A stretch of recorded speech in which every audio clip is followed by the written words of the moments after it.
प्रिय भगवन, मैं आपको सादर प्रणाम करता हूँ, क्योंकि आपके पास असीम शक्तियाँ हैं। आपकी शक्तियों का कोई अतिक्रमण नहीं कर सकता है और इस प्रकार आप सबके भगवान हैं। सामान्यतया लोग शिव जी को भौतिक जगत का सर्वाधिक शक्तिमान व्यक्ति मानते हैं, किंतु शिव जी सर्वशक्तिमान नहीं है। आप सर्वशक्तिमान हैं, यही तथ्य है। आप आदि चेतना अथवा ज्ञान हैं। ज्ञान अथवा चेतना के बिना कुछ भी शक्तिमान नहीं हो सकता है। कोई भौतिक वस्तु अत्यंत शक्तिशाली हो सकती है, किंतु ज्ञान अथवा चेतना के स्पर्श के बिना वह कार्य नहीं कर सकती है। कोई भौतिक यंत्र अत्यंत विशाल तथा अद्भुत हो सकता है, किंतु किसी चेतना ज्ञान युक्त व्यक्ति के स्पर्श के बिना भौतिक यंत्र बेकार होता है। प्रिय भगवन, आप पूर्ण ज्ञान हैं और आपके व्यक्तित्व में भौतिक दूषण का लेश मात्र भी नहीं है। समस्त सृष्टि का संहार करने वाली अपनी विशिष्ट शक्ति के कारण शिव जी एक अत्यंत शक्तिमान देवता हो सकते हैं। उसी भांति ब्रह्मा अत्यंत शक्तिमान हो सकते हैं, क्योंकि वे समस्त ब्रह्मांड की सृष्टि कर सकते हैं, किंतु वास्तव में ब्रह्मा जी अथवा शिव जी किसी भी सृष्टि के मूल कारण नहीं है। आप परम सत्य पर ब्रह्म हैं तथा आप ही मूल कारण हैं। निराकार ब्रह्म ज्योति सृष्टि का मूल कारण नहीं है, वह आपके व्यक्तित्व पर आश्रित है। जैसा कि श्रीमद् भगवद गीता में प्रमाणित किया गया है, निराकार ब्रह्म का कारण भगवान श्री कृष्ण है। ब्रह्म ज्योति की तुलना सूर्य गोलक से निकलने वाले सूर्य प्रकाश से की गई है। अतएव निराकार ब्रह्म अंतिम कारण नहीं है। प्रत्येक वस्तु का अंतिम कारण श्री कृष्ण का परम शाश्वत रूप है, किंतु कृष्ण के नित्य रूप साकार ब्रह्म में कोई क्रिया प्रतिक्रिया नहीं है। अतएव हे भगवन, आपका शरीर पूर्ण रूप से शांतिपूर्ण एवं आनंदमय है। वह भौतिक दूषणों से रहित है। भौतिक शरीर में भौतिक प्रकृति के तीनों गुणों की क्रिया प्रतिक्रिया होती है। काल सर्वाधिक महत्वपूर्ण तत्व है और अन्य सब तत्वों से ऊपर है, क्योंकि काल के क्षोभ से भौतिक सृष्टि पर प्रभाव पड़ता है।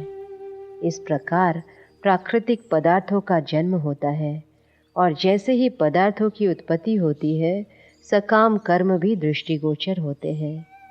इन सकाम कर्मों के फलस्वरूप जीव को अपना आकार प्राप्त होता है।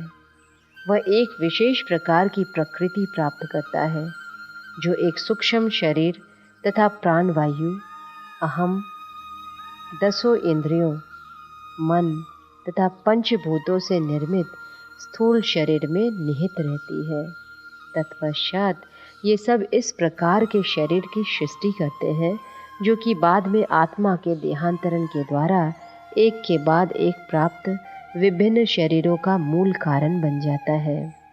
ये सारी अभिव्यक्तियाँ आपकी भौतिक शक्ति की संयुक्त क्रियाएं हैं। विभिन्न तत्वों की क्रिया प्रतिक्रिया से अप्रभावित रहने वाले आप इस बहिरंगा शक्ति के कारण हैं। आप भौतिक शक्ति के इन दबावों से ऊपर हैं और परम शांति है। भौतिक दूषण से मुक्ति के आप ही अंतिम आशय है। अतएव मैं अन्य समस्त आशयों को त्याग कर आपके चरण कमलों की शरण ग्रहण कर रहा हूँ।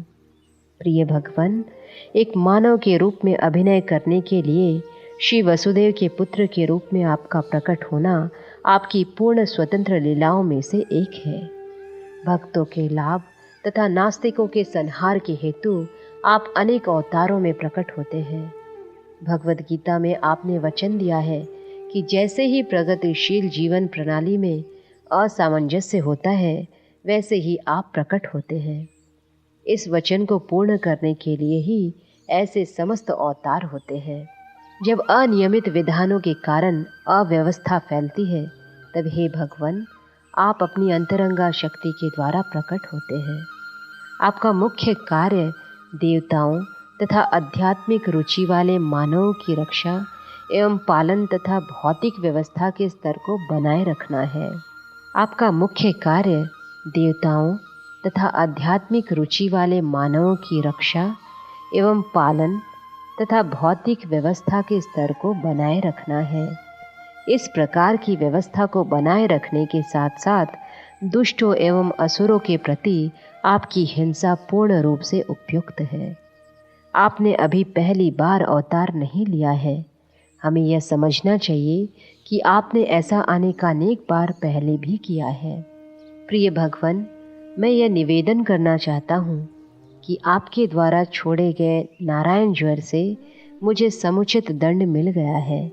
यह वास्तव में अत्यंत शीतल करने वाला है, किंतु साथ साथ यह हम सबके लिए अत्यंत संकटप्रद एवं असह्य भी है।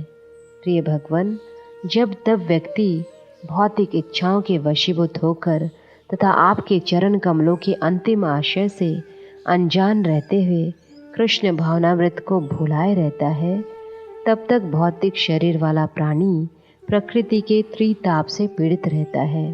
चूंकि व्यक्ति आपकी शरण ग्रहण नहीं करता है, अतएव वह निरंतर कष्ट सहन करता है।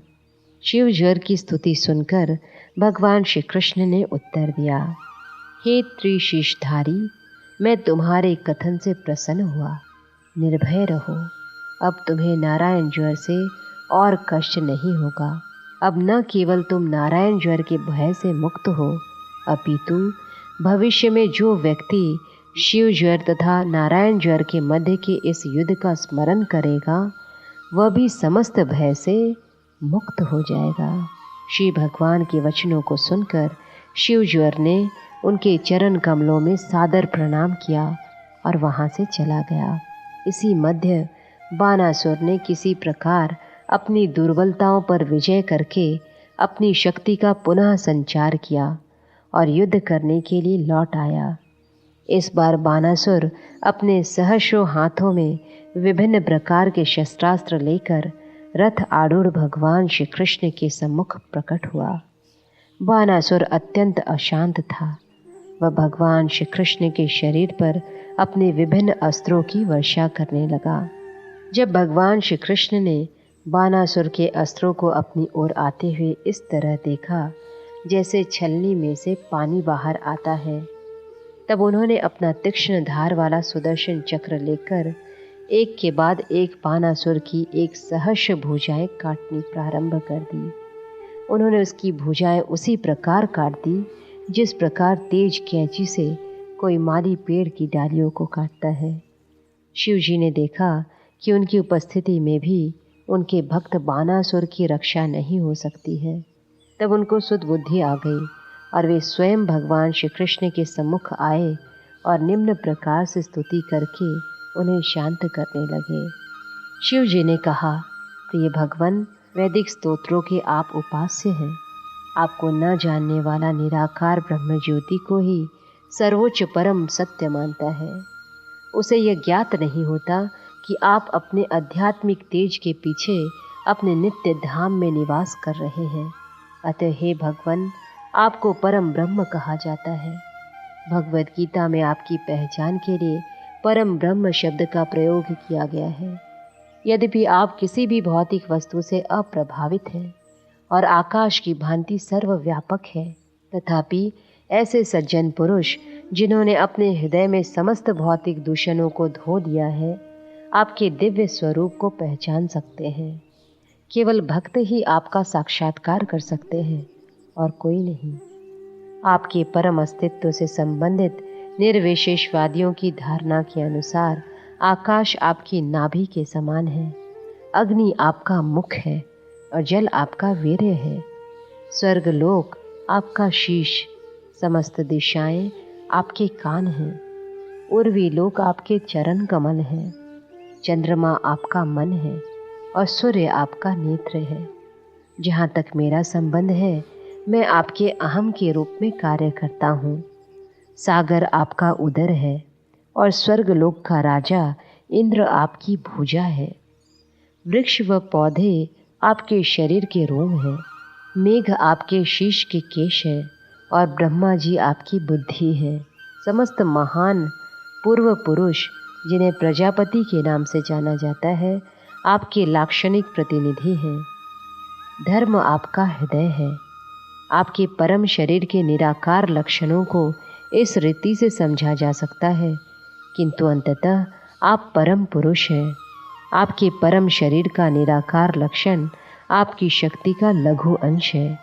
आपकी तुलना आदि अग्नि से की जाती है और ये प्रकाश आपके ताप तथा प्रभा है। शिव जी ने आगे कहा, प्रिय भगवन, यद्यपि आपकी अभिव्यक्ति सार्वभौम रूप से होती है, ब्रह्मांड के विभिन्न अंग आपके शरीर के विभिन्न अंग हैं, तथापि अपनी अचिंत्य शक्ति के द्वारा आप एक साथ स्थानीय व सार्वभौम दोनों हो सकते हैं। ब्रह्म संहिता में कहा गया है कि यद्यपि आप सदैव अपने निवास स्थान गोलोक वृंदावन में ही रहते हैं, तथापि आप सर्वत्र उपस्थित हैं। जैसा कि भगवद गीता में कहा गया है कि आप भक्तों की रक्षा करने के लिए प्रकट होते हैं और यह समस्त ब्रह्मांड के लिए सौभाग्य का सूचक है। आपकी कृपा से समस्त देवता ब्रह्मांड के विभिन्न व्यापारों का निर्देशन कर रहे हैं। इस प्रकार सप्त उच्च लोकों का पालन आपके द्वारा होता है और सृष्टि के अंत में आपकी सारी शक्तियों की अभिव्यक्तियां आप ही में प्रवेश कर जाती हैं। चाहे वे देवताओं, मानव अथवा निम्न कोटि के पशुओं के किसी भी रूप में हो, अस्तित्व के विशिष्ट लक्षणों से रहित सृष्टि के समस्त निकटवर्ती अथवा दूरवर्ती कारण आप ही में विश्राम लेते हैं। अंततः आप में एवं आपके स्तर के अलावा आपके अंतर्गत किसी अन्य वस्तु में भेद करने की कोई संभावना नहीं है। आप एक ही साथ इस सृष्टि के कारण तथा अवयव दोनों हैं। आप परम पूर्ण तथा अद्वय हैं। पदार्थों की अभिव्यक्ति में 3 स्थितियां होती है: चेतना की स्थिति, स्वप्न में अर्ध चेतना की स्थिति तथा अचेतन स्थिति। किंतु आप अस्तित्व की इन तीनों भौतिक स्थितियों से ऊपर हैं। अतएव आप एक चतुर्थ आयाम में अव्यवस्थित हैं एवं आपका प्राकट्य तथा तिरोभाव आपसे परे किसी वस्तु पर निर्भर नहीं है।